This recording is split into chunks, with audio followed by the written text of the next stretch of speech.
Exodus 38. The altar of a burnt offering. They built the altar of a burnt offering of acacia wood, 3 cubits high. It was square, 5 cubits long, and 5 cubits wide. They made a horn at each of 4 corners, so that the horns and the altar were of the one piece. And they overlaid the altar with bronze. They made all its utensils of bronze, its pots, shovels, sprinkling bowls, meat forks, and fire pans. They made a grating for the altar, a bronze network to be under its ledge, halfway up the altar. They cast bronze rings to hold the posts for the 4 corners of the bronze grating. They made the posts of acacia wood and overlaid them with bronze. They inserted the posts into the rings so they would be on the side of the altar for carrying it. They made it hollow out of boards, the basin for washing. They made the bronze basin and its bronze stand from the mirror of the woman who served at the entrance to the tent of meeting, the courtyard. Next day made the courtyard. The south side was 100 cubits long and had curtains of finely twisted linen with 20 posts and 20 bronze bases, and with silver hooks and bands on the posts. The north side was also 100 cubits long and had 20 posts and 20 bronze bases, with silver hooks and bands on the posts. The west end was 50 cubits wide and had curtains with 10 posts and 10 bases, with silver hooks and bands on the posts. The east end, toward the sunrise, was also 50 cubits wide.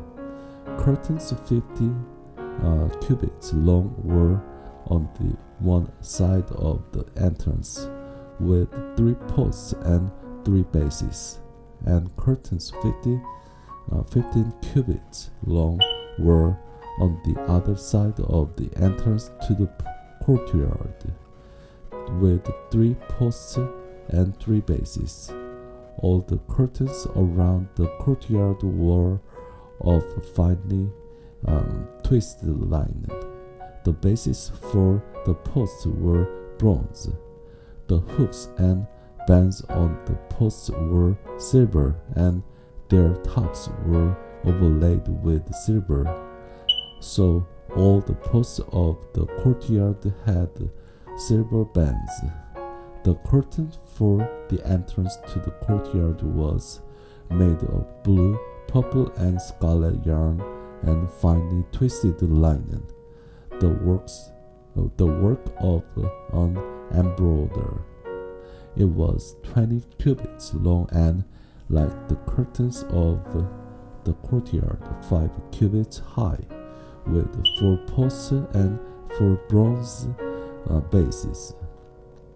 Their hooks and bands were silver, and their tops were overlaid with silver.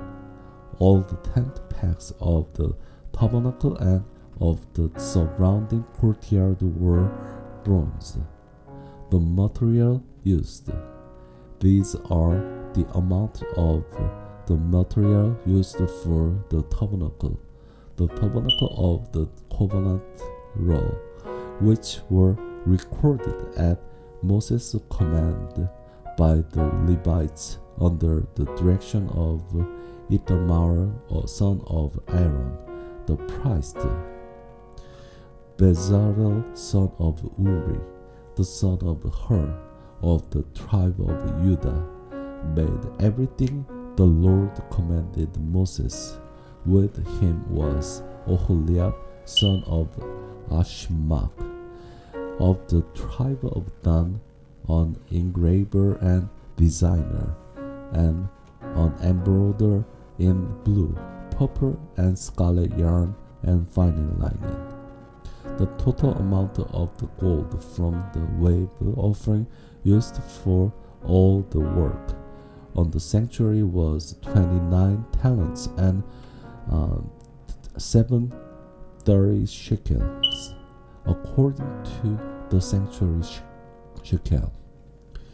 The silver obtained from those of the community who were counted in the census was 100 talents and 1775 shekels, according to the sanctuary shekel, one beka per person, that is half a shekel, according to the sanctuary shekel, from everyone who had crossed over to those counted 20 years old or more, a total of 603, 550 men. The 100 talents of silver were used to cast the bases for the sanctuary and for the curtain, 100 bases from the 100 talents, 1 talent for each base. They used the 1775 shekels to make the hooks for the posts, to overlay the tops of the posts, and to make their bands. The bronze from the wave offering was 70 talents and 2,400 shekels. They used it to make the bases for the entrance to tent of meeting, the bronze altar with its bronze grating and all its utensils, the bases for the surrounding courtyard, and those for its entrance, and all the tent pegs for the tabernacle, and those for surrounding courtyard.